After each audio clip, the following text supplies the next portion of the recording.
Democrats on Capitol Hill ramping up some pressure for a war powers vote to limit any further action in the Middle East, while Republicans say this is the wrong moment to limit the power of our commander-in-chief while our troops and our allies face real threats. Joining us to discuss is John Lauro, former lawyer to President Trump. Good morning to you, John. Very quickly, legally speaking, talk about the president's power as commander-in-chief to order strikes like this without a prior vote in Congress. Under the Constitution, the president has the absolute power to act in the best interest of the country, particularly in the event of a national emergency. Here you have Iran with nuclear weapons, a terrorist threat to the United States. He certainly acted within his constitutional powers. There's also a statute that requires notification to Congress, which the president complied with as well. So the president is acting within the law. All of this is political theater by the Democrats. They're not going to get any limitation on President Trump's ability to carry out this activity right now. In simple terms, what would a war powers vote, if it was agreed upon, what would that resolution actually do, and how much real legal force would it have, if it did pass? Well, conceivably, it could cut off funding for American troops in a theater of war right now, which is just outrageous. And no, the Democrats aren't going to vote for that either. And by the way, it would take 5 Republicans to leave President Trump's support and vote for it, which is not going to happen either. So it's really just grandstanding by the Democrats, and nothing's going to happen on Capitol Hill. And some other legal news that we're following. We know former President Bill Clinton and former Secretary of State Hillary Clinton were deposed last week by a House subcommittee in the Epstein probe. What's the goal with this, and what do you know about the House investigation into Epstein and his ties to perhaps other federal government officials? Well, this is a hot item issue.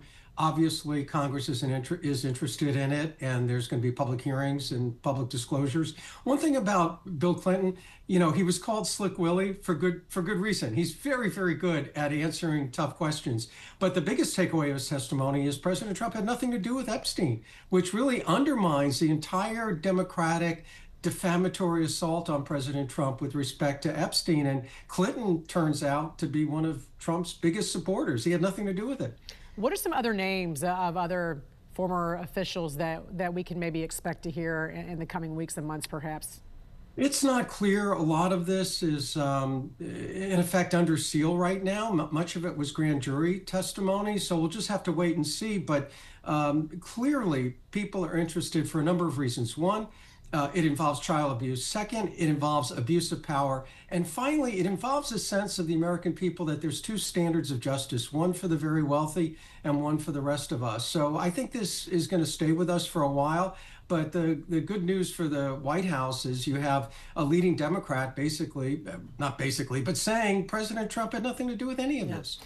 I want to ask you also about this new report that reveals the Biden White House waived executive privilege and allegedly colluded with Georgia prosecutor Fani Willis in order to get testimony from Trump-era officials to be used in that case against him. What were your thoughts when you heard about this? A current president asked to waive a predecessor's privilege? Not surprised at all. I represented President Trump in the Washington, D.C. case. I knew there was collusion going around the country.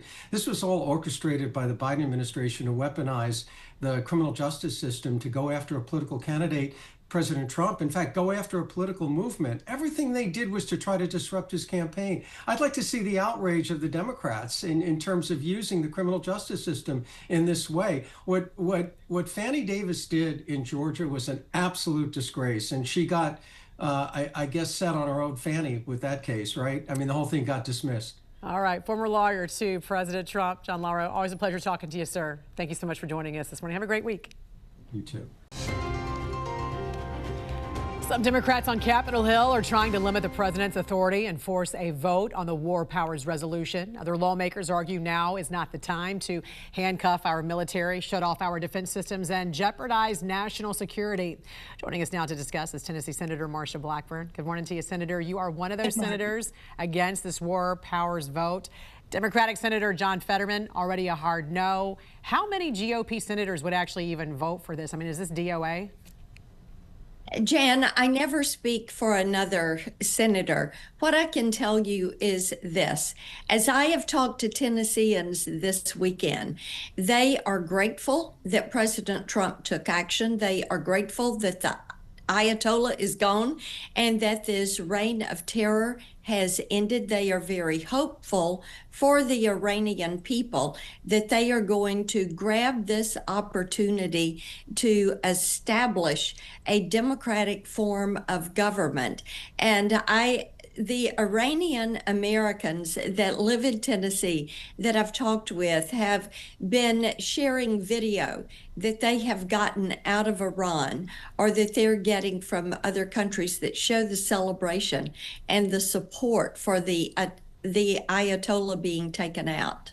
We also know there's going to be probably some GOP Congress members who could vote for this. So everyone will have a chance, every lawmaker will have a chance to put it on the record this week, it looks like. But we're also operating without full DHS funding. How serious is it to be in a partial shutdown of Homeland Security right now? And what do you say to Democrats who are holding up this funding bill? You know, I tell them they've picked the wrong fight here. And when you look at DHS funding, 35% of it is FEMA. And of course, whether it is Tennessee or the East Coast, FEMA is hard at work helping people recover from storms.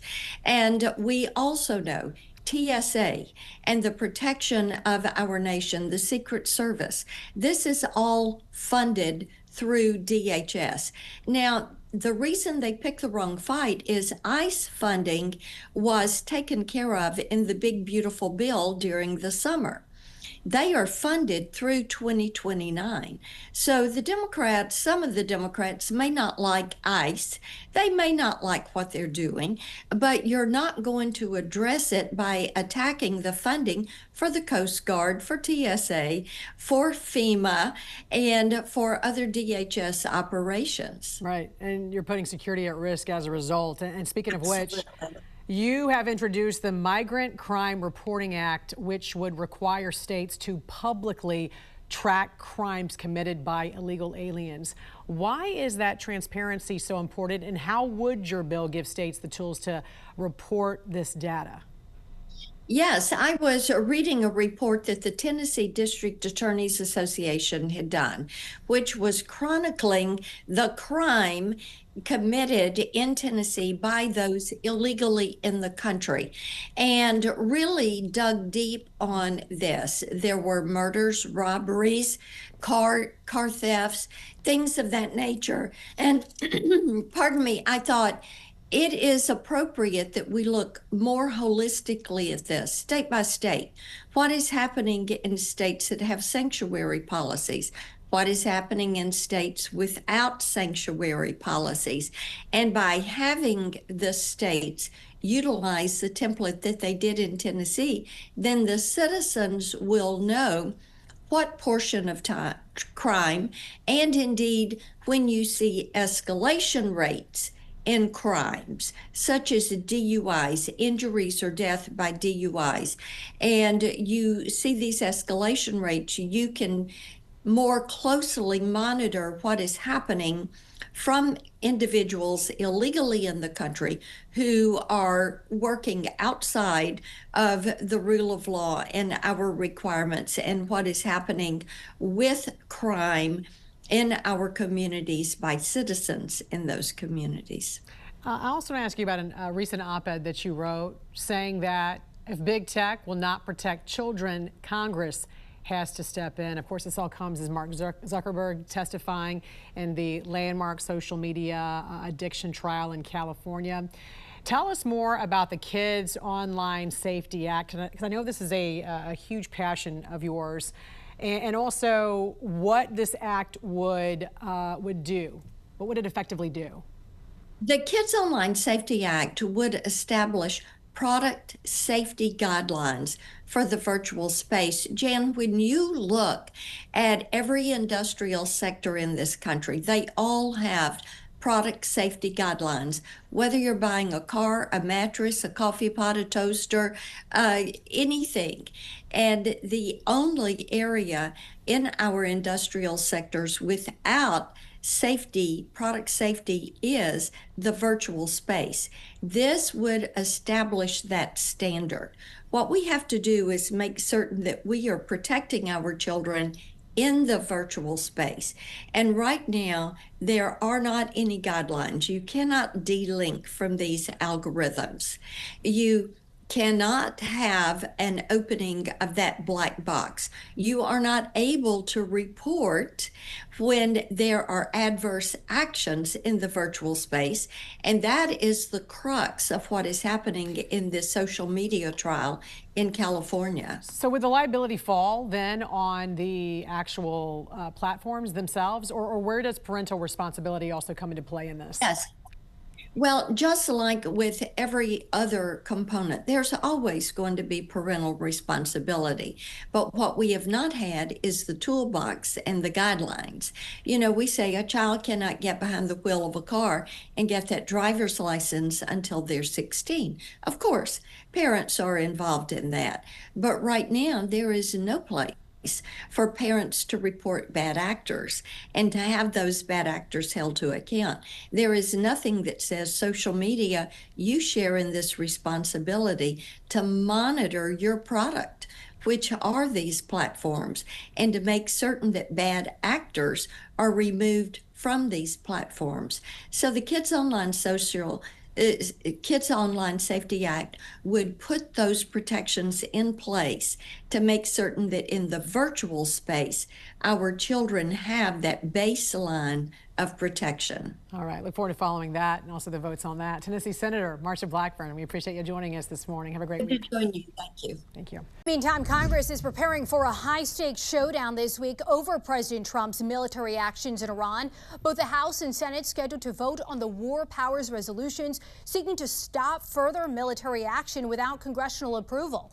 The National News Desk, Jeff Harris, joins us. And Jeff, since the strikes were launched, these resolutions have been a major focus. Tell us more about this specific law and what lawmakers are now saying. So the War Powers Resolution is a federal law designed to check the president's power to deploy forces to an armed conflict without getting congressional approval. Those backing the law say the administration gave no evidence of an imminent nuclear or missile threat justifying Trump's actions, a claim that's being refuted by those against it. Both the House and Senate now bracing for a showdown this week over President Trump's authority as commander-in-chief. Lawmakers expected to vote on war powers resolutions intended to halt further military action against Iran without congressional approval. And Donald Trump chose intentionally not to come before Congress, which is why we're going to force this vote on a war powers resolution and make sure that we do everything we can to constrain him at this point in time. I think the president is acting to keep America safe and to make America safer. Iran, for 47 years, has been the world's leading state sponsor of terrorism. Secretary of State Marco Rubio telling the press Monday the administration was in compliance with the law, briefing congressional leaders known as the Gang of Eight before the operation, adding the strikes were a proactive defense measure to address an imminent threat. There absolutely was an imminent threat, and the imminent threat was that we knew that if Iran was attacked, and we believed they would be attacked, that they would immediately come after us. And we were not going to sit there and absorb a blow before we responded. Meanwhile, Monday morning, Secretary of War Pete Hegseth also pointing to an imminent threat from Iran, specifically a conventional shield for their nuclear projects. Iran was building powerful missiles and drones to create a conventional shield for their nuclear blackmail ambitions. But some Democratic members of the gang who were briefed by Rubio Monday are criticizing the short notice that was given and lack of prior congressional approval. I've said before, I've said now, there was no imminent threat to the United States of America by the Iranians. Now, while most Republicans support President Trump, Senator Rand Paul and Thomas Massie are pushing for the resolution. Massie writing on X, quote, "I am opposed to this war. This is not America first." Meanwhile, Democratic lawmakers, most notably John Fetterman, have voiced support for the military operations, dismissing the war powers vote as a, quote, empty gesture. This was an incredibly precise and successful strikes, and they eliminated most of the leadership. So here we are. So yes, I do support that. Take a look here. Our researcher finding multiple previous presidents, including Ronald Reagan, George H.W. Bush, Bill Clinton, Barack Obama, and Joe Biden, have all taken military action without prior congressional approval, although later Reagan did seek authorization. Coming up on Tuesday, the Trump administration will hold briefings with both the House and the Senate, with top officials like Rubio, Hegseth, and CIA Director John Ratcliffe all expected to be in attendance. Reporting for the National News Desk, I'm Jeff Harris.